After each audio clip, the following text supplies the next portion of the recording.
Olá, queridos, queridas, mais um vídeo polêmico. É, polêmico. Antes de nós lermos o texto de hoje, queridos, queridas, mais uma vez, sejam muito bem-vindos em nosso canal A Graça que Liberta. O que fazemos aqui? Falamos a respeito das Escrituras para você que está nos visitando pela primeira vez, mas é sem fantasiar. Vídeo polêmico. Antes de nós lermos os textos, primeiro eu preciso fazer uma colocação. E não é uma crítica, tá bom? Não é uma crítica.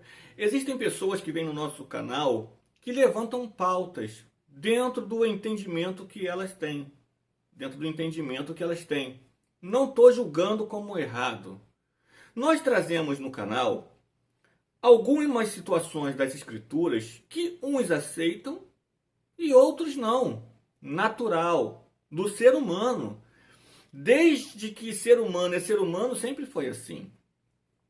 Caim matou Abel porque não aceitou que a oferta de Abel fosse melhor do que a dele. Aconteceu uma fatalidade no princípio de tudo. Entendeu? Jesus, querido, Jesus, o homem mais extraordinário da história da humanidade.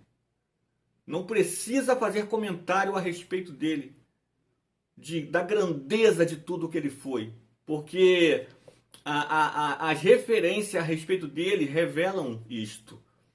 Ele foi chamado pelos religiosos da época que não aceitavam a forma de ensino, a forma de instrução, a forma que ele agia.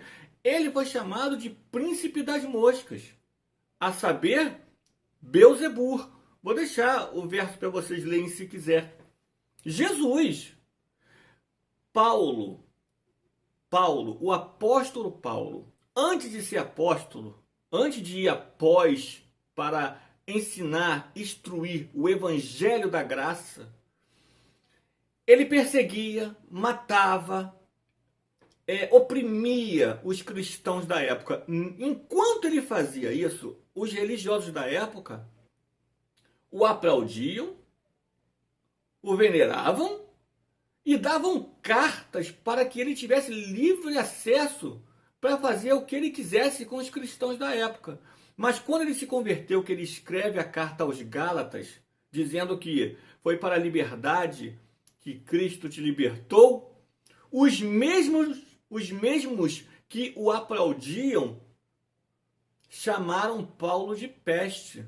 É natural, tá bom, queridos? Então, uns vão concordar, uns não. O que eu recomendo? Você que não concorda, faça como eu, é só um celular que eu tenho. Pega um celular, bota na tua frente, aponta a câmera, pega as escrituras e traga de forma que você vê coerente. Que vai ter uns que vão concordar com você também e outros não. Natural, tá bom?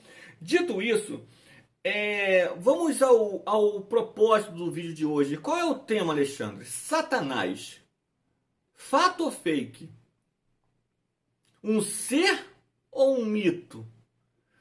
Eu vou contar o que você aprendeu dentro da religião. A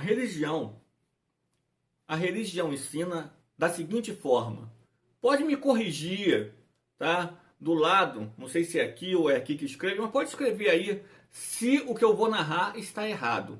É o que você aprendeu, acredito, a maioria, e é o que é ensinado até o dia de hoje. Existia no céu, antes era arcanjo. Ele era regente do coral de Deus.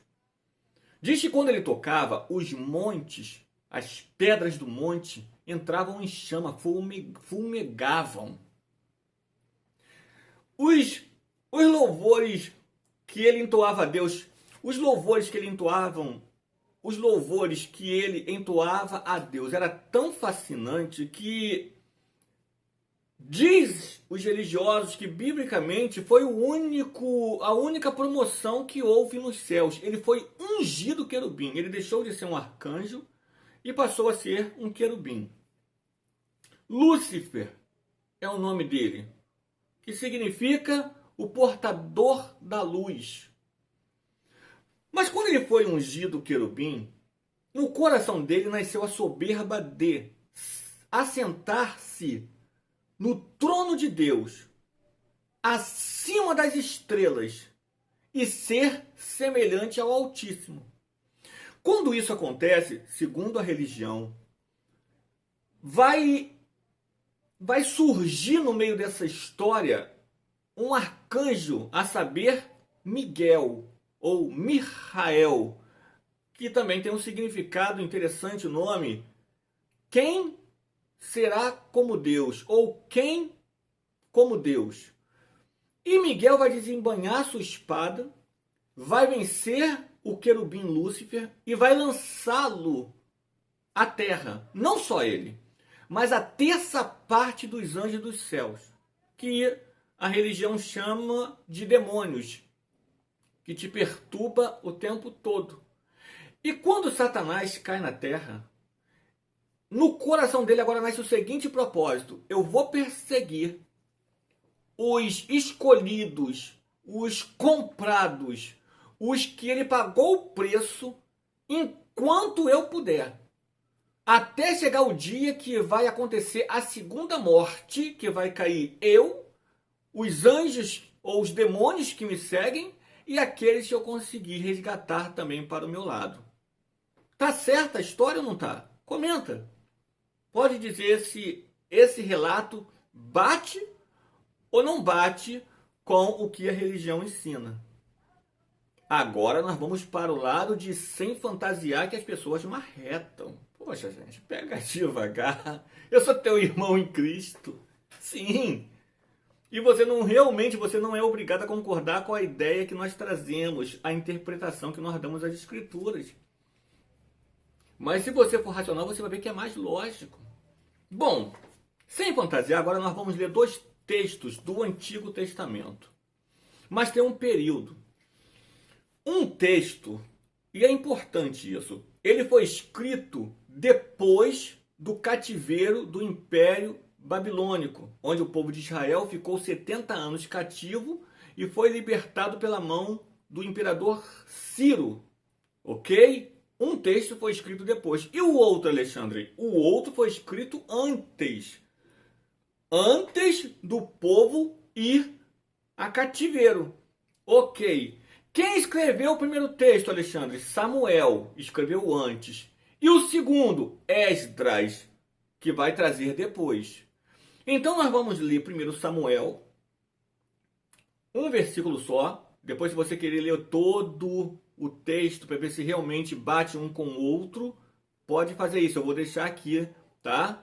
Para que você faça isso. E é interessante, abrindo um parênteses, desculpa, não resisto. A religião é complicada, né? Jesus, ele curava cego, coxo, manco, surdo, mudo, ressuscitava mortos. E os religiosos chegavam para Jesus e falavam o seguinte: nos dá um sinal para que nós venhamos crer em você. Mais sinal? Curava, libertava, fazia mudo falar, cego ver, coxo andar, morto viver, e eles estão falando, nos dê um sinal. A religião, o religioso nunca está satisfeito, por mais que você mostre. Agora eu vou mostrar nas Escrituras. Eu vou mostrar nas Escrituras. E vai ter gente que vai falar, você está falando heresia. Você que é um herege que acredita nessas fantasias. Queridos, só existe um Deus. Mas vamos ler. Vamos ler primeiro Samuel. Só um versículo de Samuel. O primeiro versículo. Samuel, capítulo de número 24. Lê aí o estudioso da Bíblia que vem direto no meu canal e me persegue. Lê, hein? Lê os 2 e pode ler tudo. Samuel 24, versículo 1. Então, mais uma vez irou-se Yahvé contra Israel. Você sabe que Yahvé é Deus, né? Não preciso ensinar isso. Lógico que não.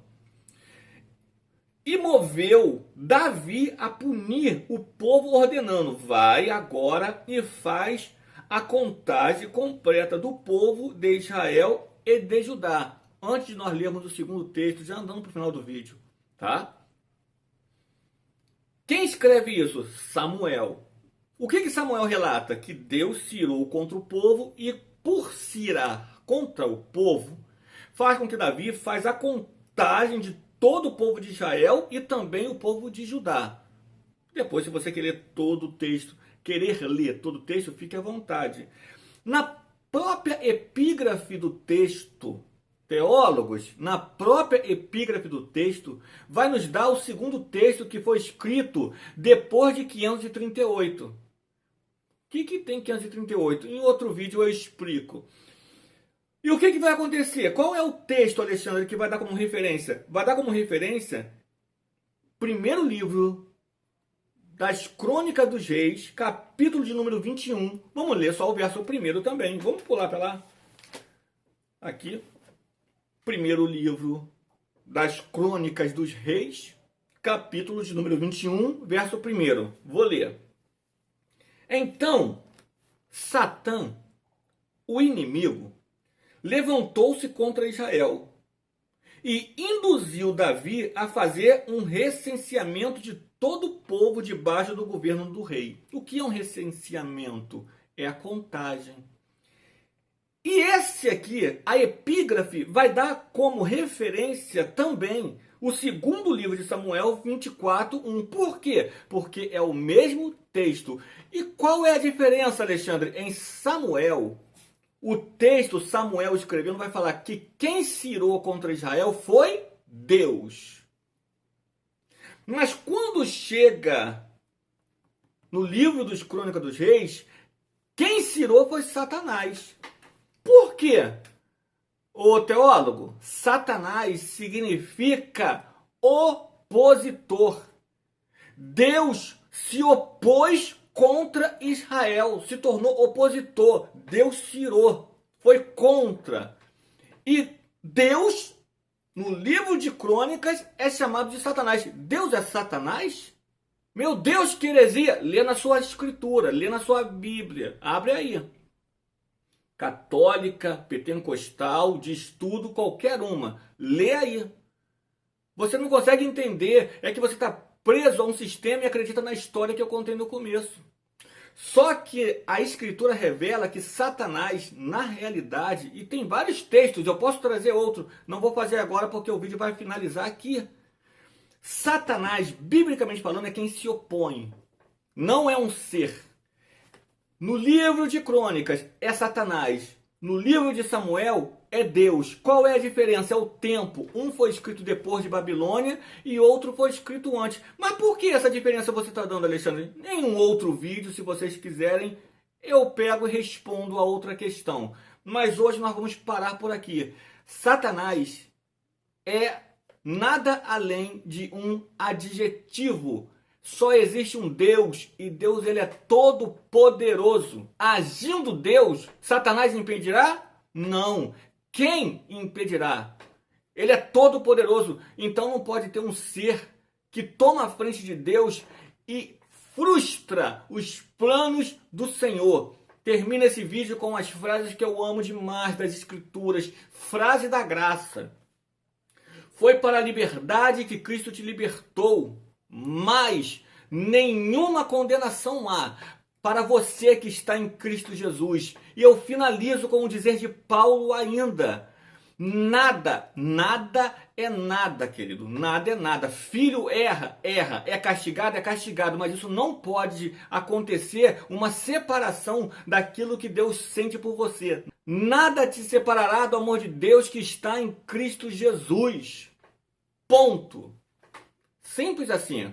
Graça e paz.